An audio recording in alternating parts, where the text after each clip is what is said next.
Hello, everyone. This is Chala Dinkoy, CEO and founder of the Repositioning Expert. We are here with another edition of the Naked Marketing Podcast. And my guest today is Scott Anderson. Welcome, Scott. Thank you, Chala, so much for having me. I'm glad to be here. Well, thanks for willing to get naked and honest about your marketing mistakes. But before you do that, let's find out what you do and who you help.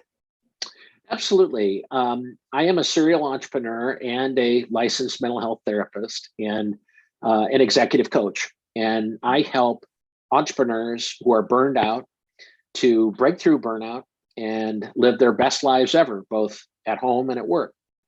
Wow, I bet you there's a lot more since the pandemic. Yeah, there is a lot. Although what we found is that the pandemic is really, the straw that broke the camel's back. There's a lot of burnout preceding the pandemic, and that's really what has broken the camel's back for a lot of people. Right. And I've always found as a marketer that it's so hard to niche in a mindset like what people have in their minds because they don't self-gather by the fact that they're burnt out. So how do you even identify your prospects? Because you don't see that it doesn't say I'm burnt out and they don't go to burnout conferences. So No, how do you even do that? that's a great question. In fact, I was talking with my agency this morning about that very thing. Part of it is that entrepreneurship is one of those things I've discovered in having launched and run 9 businesses now. Wow. That burnout is just a part of it. It's part of being an entrepreneur. Right. And so the chances of in any pool of entrepreneurs of some of them being burnt out, the chances are extremely high. Right now the Gallup poll people say that 45% of the American workforce says that they feel burned out most of the time. So, I mean, speaking of pandemics, burnout is certainly one. But what I find, is by targeting entrepreneurs generally, and especially those that are in the relatively early days of building their businesses, are prone to burnout. And so there's a pretty big pond of people, sadly, but there are people I can help. And do you help them through like training or regular coaching? Or I know you said you are a mental health professional. So is there some therapy in there? What's your sort of methodology? It's sort of yes to all of the above. Yeah. It's a process that I discovered kind of because I had to in breaking through my own burnout, Really? and it's a combination of training based on clinically proven techniques. It's coaching, individual coaching. It's also group mastermind setting because isolation is one of the hallmarks of burnout. So to be in community, especially in community with other entrepreneurs that are burned out, helps defeat the feeling of isolation and lonely at the topness. So we actually combine all of that, both individual coaching, mastermind, group coaching, and online training. Wow. And in your experience, what seems to be the biggest trigger for burnout? Well, entrepreneurs, sort of by definition, are they tend to have as a superpower this sort of inexhaustible and insatiable hunger to achieve, or they Mhm. wouldn't be entrepreneurs and they wouldn't take the risks that they take. Yeah. And unfortunately, often that superpower to overachieve and to overperform is fueled by a thought that may not be very positive. So, for example, a lot of the people that I work with have a thought somewhere in their system that they're not smart enough, or they're not knowledgeable enough, or they're not credentialed enough. I have a lot of clients who get degrees upon Yeah. degrees in Yeah. this endless and insatiable Yeah. hunger for that kind of confidence. Yeah. So that can really fuel high achievement, and perfectionism is also part of the puzzle, but it also fuels ultimately burnout. So that the superpower becomes kind of the kryptonite to a lot of the folks that I work with. Right. Well, it's great that you're a serial entrepreneur because I've done some work with, I've presented to therapists And I'm also an ICF certified coach. So I've also worked with a lot of coaches, and by industries, they're very averse to, similar to doctors, they're kind of averse to marketing. So Yes. tell me how you market. How do you get your clients? Yeah, that's interesting. So one of the businesses, and the biggest business probably that I owned, was an advertising agency, actually, Wow. that I ran for 25 years. And Nice. if that doesn't burn you out, nothing will. Um, and so, it's funny, you would think with that kind of background, the marketing piece should come very easily. Uh-huh. But as you know, in working with your clients, when it's you, I can help you solve your marketing Yeah. problems. But when it's me, I suddenly become suddenly stupid and confused about how to solve my own issues. So anyway, I've had to engage coaches and consultants and advertising agencies to help me, because I can't see myself clearly. And Yeah. this is one of the things I'm sure you do with your clients, Chala, is to help them see themselves and see what they're best at, and to be objective, and to find the ROI in particular. Unfortunately, and we can talk. I'm happy to talk about some of my most naked mistakes in marketing. Yeah, But we're gonna. So tell but us about what some of the current funnels you're using are to get your clients. I'm mainly using a combination of Facebook and YouTube advertising. Nice. Also, I use Google AdWords and AdRoll, Wow. and they've both been very effective for me. The addition of YouTube on top of Facebook has really helped. Nice. As you know, the targeting is much better than Facebook. The reporting is much worse than Facebook. So it's sort of a trade-off. But I found that the combination is very good, especially when I'm trying to engage people with video content. YouTube obviously is the place to be for that, but Facebook as well. So yeah, they've both been very, very helpful.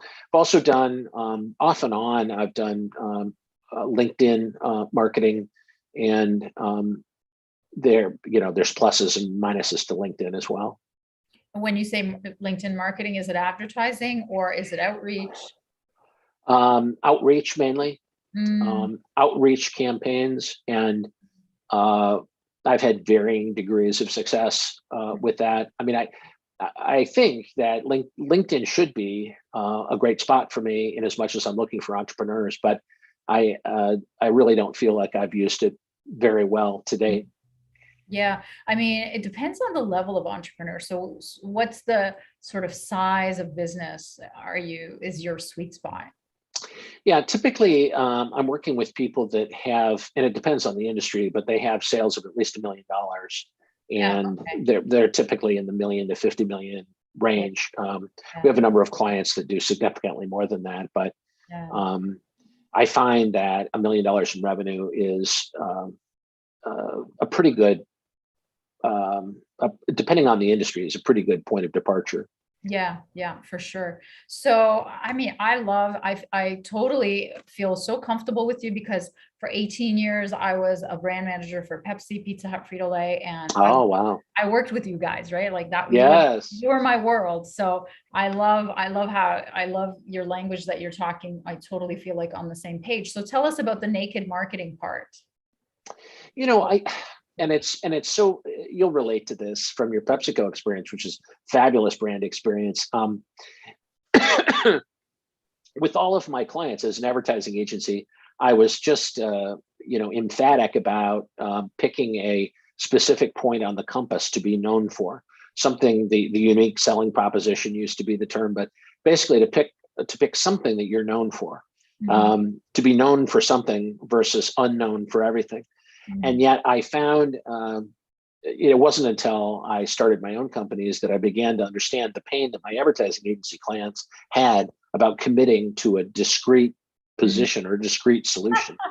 So my biggest mistakes have been not committing to, and this goes to what you do for your clients, but to not committing to a specific, to serve a specific audience in a specific way, and to have very blurry or no niche at all. I love it. and you can squander a lot of money and waste a lot of time that way. I really think of the mistakes that I've made over time is not taking my own medicine that I've been advocating to advertise to clients forever, and to be sort of throwing money at without a specific audience in mind, a specific pain point in mind, and a specific ROI promise. Yeah, I find it fascinating with like because the same thing happened to me because I had to hire. I'm a repositioning expert. That's the name of my company, and I had to hire someone to do it for me. Right? That's Yeah. how sad it is, right? And that's what I do for Yes. a living. That's all I do. But what caused that fear in you to commit to a specific niche? Do you think? Great question. I think it's this, and I think it's just human nature, maybe the way our minds work. But the idea is, I'm somehow going to be safer or more successful if I throw out a giant net to catch anything that might come in, and versus a smaller net of a certain diameter in a specific part of the ocean. And as a marketer, I knew from lots and lots of experience that the latter technique would work much better than the former. Yeah. But when it comes right down to it and it's your dollars, I understand why advertisers are wanting to not commit.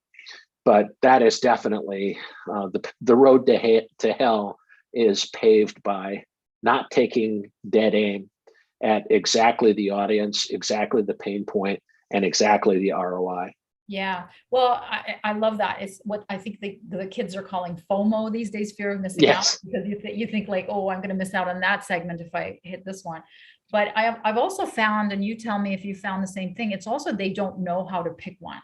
Like, and that's what I do for a living is like after launching 7 to 10 new products every year, I learned where to find the gap in the market to position. It's the same damn thing on the same shelf. Well, how are we going to keep it from Exactly. cannibalizing? How are we going to differentiate you? And that's what I've shrunk it down to a 2 to 4 week process that I now apply to us companies like Yes. that. So Yeah.